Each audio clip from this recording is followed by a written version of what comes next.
Freeport Church of Christ Haiti Mission 2012 has now come and gone, and this morning we want to share with you some of the sights, the sounds, and the experiences that we had while representing you in Cap Haitien Haiti. Our journey started on Saturday morning, June the 10th, as we met here at the building. I know it wasn't planned for us, but we certainly enjoyed one last American breakfast here with the prime timers as the young people prepared breakfast, and we got to join with them and eat it. We left that morning and traveled to O'Hare, where we flew on our first journey to Miami. We spent the night at the Howard Johnson in Miami, and the next morning, very early, we were up and at the airport for a 6:30 flight to Port-au-Prince. On arriving at the Port-au-Prince International Airport, the earthquake damage is still very much in evidence there. After we had cleared immigration and customs, we loaded up our van in a rush because we had to get to the regional airport for an 11 a.m. flight. But, as is typical, we sat and we waited for our 11 a.m. flight, and we waited some more, until finally taking off on the, again, 11 a.m. flight at 4 p.m. On arriving in Cap Haitien, we were excited to be met by several church members who helped us load up our truck and prepare for the journey to the house. Now, that initial journey through Cap Haitien is really eye-opening for people because they are just bombarded with the crowds, the new sights of taxis, tap-taps, and motorcycle taxis crowding the streets. But more than that, trash everywhere you look, and the extreme poverty surrounding you. Once we got to the house, we enjoyed our first meal as prepared by the lovely ladies of our house, Dodsie and Rosemary. Now, our trip to Haiti this time had three major goals: surgery, education, and the rehabilitation of our orphanage there in Cap Haitien. Our medical team was led by Dr. Nikolai Hines, who's an OB/GYN surgeon. His team consisted of Brenda Kinney and Marie Zimmerman, both nurses, and Marie Zimmerman is Haitian-born, so she speaks Creole and was able to interpret for him in the OR. We also had 3 medical students and 1 nursing student on that team. I'll tell you more about that in just a moment. The medical team saw 45 women, and they were able to complete 17 surgeries. At least 3 more surgeries would be completed after we departed, and at no cost to the ladies. The hospital was more than happy to do this in exchange for a complete surgical tray as provided by Freeport Memorial Hospital. We also experienced some great joy over the teaching provided by Dr. Hines and his team to the medical residents at the University Hospital of Justinian. Our second goal was training. Our training team consisted of our 3 medical students, Andy Spiel, Maggie Dwiggins, and Molly Menenga.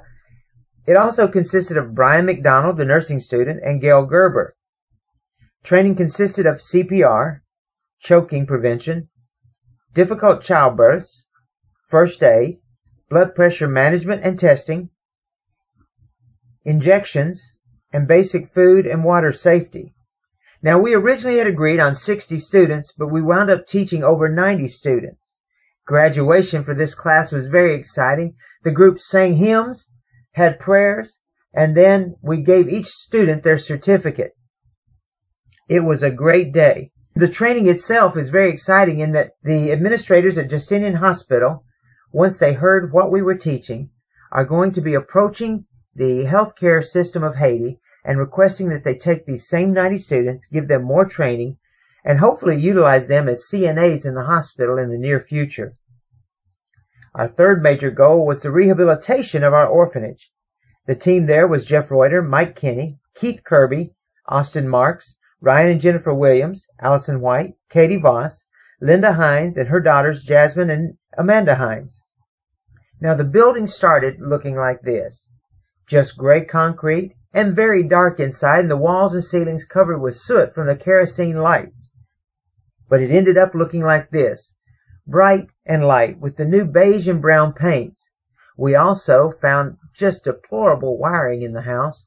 Jeff Reuter, Mike Kinney, and myself rewired the house, put in more light fixtures, and made safe electrical connections so the children would not be in danger. Originally, we'd intended to only paint the inside, but we wound up doing both the inside, the outside, rewiring, and prepping for the new generator that through the generosity of people at FHN and members here, we were able to purchase. That should be there by now and hooked up. All in all, the trip was an overwhelming success. We had one more thing that we accomplished that we didn't expect to when we got there. We found out that the ladies who were going to have surgery had to bring with them at least 1 pint of blood. However, many of these people are so malnourished and lacking so much in iron that they're not able to give. Our team went and donated 13 pints of blood at the offices of the International Red Cross. It was a great experience, and it was interesting. After all the monetary gifts, after all the surgeries, after everything else, the thing that the Haitians were most impressed with was our willingness to donate blood. With the voodoo culture and with the malnourishment, they were amazed that almost the entire team was able and willing to donate their blood. This trip was wonderful, and your support was the key. Nearly 10% of this congregation's annual budget goes to supporting our sister congregations in Haiti, and that is nearly unheard of in our brotherhood. Luckner says that per capita, we are his greatest supporter. But you do more than just support financially these efforts. You provide financial support to over 50 orphans each month from your individual contributions. I want you to take just a moment, listen to some singing by our orphans, and look at the faces of the children that you are clothing, educating, and feeding.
I want to share 2 scriptures with you today. The first is from the book of James. Pure and genuine religion in the sight of God the Father means caring for orphans and widows in their distress and refusing to let the world corrupt you. The second scripture is found in the Gospel of Mark and goes like this.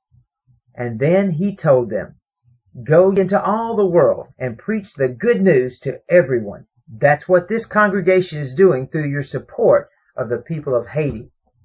I look forward to our next trip working in the areas of agriculture. It's already in the planning stages. Thank you again for all of your support.